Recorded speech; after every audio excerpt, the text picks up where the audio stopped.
கிணறு தண்ணி எல்லாம் குடிக்கிற தண்ணி பாருங்க மேடம், இது விதைச்சு பயிர் வந்த பயிர்ல என்ன கதின்னு பாருங்க. உங்க வாரத்துக்கு கட்டுப்பட்டுதான் மேடம் நான் கம்மி விடிய தண்ணி இழுக்கிறேன் மேடம். என் மேல சீலை வச்சுட்ட நீ தாண்டா உடைச்ச, என் மேல சீலை வச்சுட்ட நீ தாண்டா உடைச்சுன்னு இப்ப வந்து உடைச்சுட்டு போறானுங்க மேடம் எல்லாம். ஹலோ,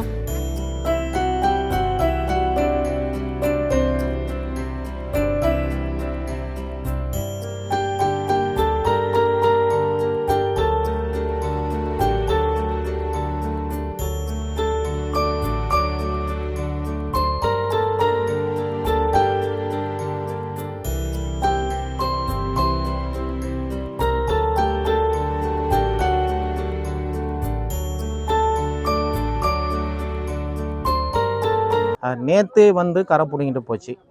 எல்லாம் அதிகாரிக்கிட்ட சொன்னோம், தெரியாத தவறுலாம் நடந்துருச்சு, நாங்கள் கட்டி கொடுக்குறோம் அப்படின்னு சொல்லி பேசி முடிச்சாச்சுங்கன்னு. அப்புறம் இந்த தேங்கிய தண்ணியை லாரி மூலிமா எடுத்துக்கொண்டு வெளியில் வந்து நாங்கள் விட்டுறோம், நாங்கள் இனிமேல் தண்ணி விடலைன்னு சொல்லியிருந்தாங்க. இன்றைக்கி வந்து நைட்டில் இருந்து எந்த ஒரு வேலையும் செய்யலை, காலையிலேருந்து எந்த ஒரு வேலையும் செய்யலை.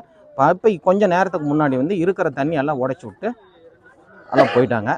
ஏன்னு கேட்டால் எங்கள் மில்லே சீல் வச்சுட்டாங்க, உங்களுக்கு தண்ணி இருந்தான்னா போனேன்னா உங்களுக்கு இப்போ சந்தோஷமானு சொல்லி இவ்வளோ தண்ணி உடைச்சிட்டு இப்படி அட்டூழியம் பண்ணுறாங்க. 20 வருஷமாக மில்லு ஓட்டுறாங்க. இது வரைக்கும் நாங்கள் எங்களுக்கு எந்த பாதிப்பு இல்லை. சின்ன சின்ன பிரச்சனை இருந்தாலும் அப்பயே சால்வ் பண்ணிக்குவோம், அப்பப்போ எங்களுக்கு ஒழுங்கு பண்ணி கொடுப்பாங்க. ஆனால் இந்த தடவை வந்து இந்த கிணத்துல சைடு போர் போட்டு பிரச்சனை பண்ணி நாங்கள் அவங்க மேலே கம்ப்ளைண்ட் கொடுத்ததுனால அதை மனசில் வச்சுக்கிட்டு இந்த மாதிரி தண்ணி உடைச்சி விடுறது பண்ணுறது செய்கிறது எல்லாமே வேணும்னே பண்ணிகிட்டு இருக்காங்க. போன வாரமும் தண்ணி வந்து பாஞ்சுது, போன வாரமும் நான் சொன்னேன் நான் கரெக்ட் பண்ணிக்கிறேன்னு சொன்னாங்க. அதை வந்து அவங்க காதுலேயே போட்டுக்கிறதில்ல. நேற்று இவ்வளோ தண்ணி வந்து இவ்வளோ சேதாரம் ஆகி போச்சு, இவ்வளோ சேதாரம் ஆகி போன போய் கேட்டால் நீங்களே உடச்சி விட்டுட்டு நீங்களே ட்ராமா பண்ணுறீங்க அப்படின்னு சொல்லி சொல்கிறாங்க. அப்போ நேற்று வந்து அதிகாரிகள் பார்த்துட்டு போனதுக்கு என்ன ஒரு மதிப்பு இருக்குது? நாங்கள் ஒரு விவசாயி பண்ணுறவன் நாங்களே உடச்சி விட்டோம், நாங்களே இப்போ அதை கம்ப்ளைண்ட் கொடுவோமா? இது மக்கள் சாப்பிட்ற விளைவிக்கிற பொருளை நாங்கள் உழவர் சந்தை கொண்டு நான் சேல் பண்ணிகிட்டு இருக்கிறேன். இந்த மாதிரி ஒரு பொய்யை சொல்லிட்டு நீங்கள் அதிகமாக கிழங்க ஓட்டி தண்ணியை பயன்படுத்த தெரியாது விட்டு தேக்கி உடச்சி விட்டு இந்த மாதிரி அட்டூழியம்லாம் பண்ணுனா இது யார் பொறுப்பு? இதுக்கு வந்து அதிகாரிகள் எல்லாம் சொல்லி அதுக்கு தகுந்த முயற்சி எடுத்திருக்காங்க. மேற்கொண்டு எனக்கு ஒரு நல்ல முடிவாக வேணும்னு நான் எல்லாத்தையும் கும்பிட்டு கேட்டுக்கிறேன். என்ன மாதிரியான பாதிப்பு நிறைய போயிடுச்சுக்கண்ணே. அவரை நட்டிருந்தேன், கொத்தவரை நட்டிருந்தேன், வெங்காயம் போட்டிருந்தேன், சிறுகீரை போட்டிருந்தேன், தென்னை, முருங்கை எல்லாமே இந்த தண்ணியால் வேஸ்ட்டு, ஒன்றுமே பண்ண முடியாது. நான் இப்போ என்ன ஆகி போச்சு, இன்னைக்கு இப்போ இந்த தண்ணி வந்த வேகத்தில் கிணத்துல போய் கலந்துருச்சு. இப்போ கிணற ட்ரை பண்ணுறதுனா லேசான விஷயங்களா? கிணறு வழியாக தண்ணி இருக்குது, அதை எடுத்து எங்கே கொண்டு விடுறது? நாங்கள் எங்கே போய் போடுறதுங்க? இப்போ அக்கம் பக்கம் எல்லாத்தையுமே சேர்ந்து 400 தென்னை மரத்துக்கு மேலே இருக்குது. இந்த தண்ணி நாங்கள் எங்கே ட்ரை பண்ணி நாங்கள் எப்படி இதை பயன்படுத்துறது குடிப்பாட்டுக்க? ஏற்கனவே இந்த தண்ணி தேக்கி எங்களுக்கு கெட்டு போச்சு.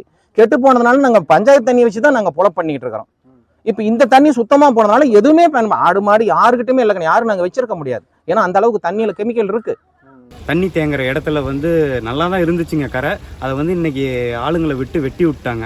அதுபடி பார்க்கல எல்லா வெள்ளாமையும் இன்றைக்கி சேதம் ஆயிடுச்சு. நேற்றையை விட இன்றைக்கி 10 மடங்கு சேதம் அதிகம் அப்படின்னு தான் சொல்லணுங்க. இதுக்கு ஏதாவது ஒரு தக்க நடவடிக்கை எடுத்து கொஞ்சம் பண்ணி கொடுக்குமாறு கலெக்டர் அம்மாவை கேட்டுக்கிறேங்க.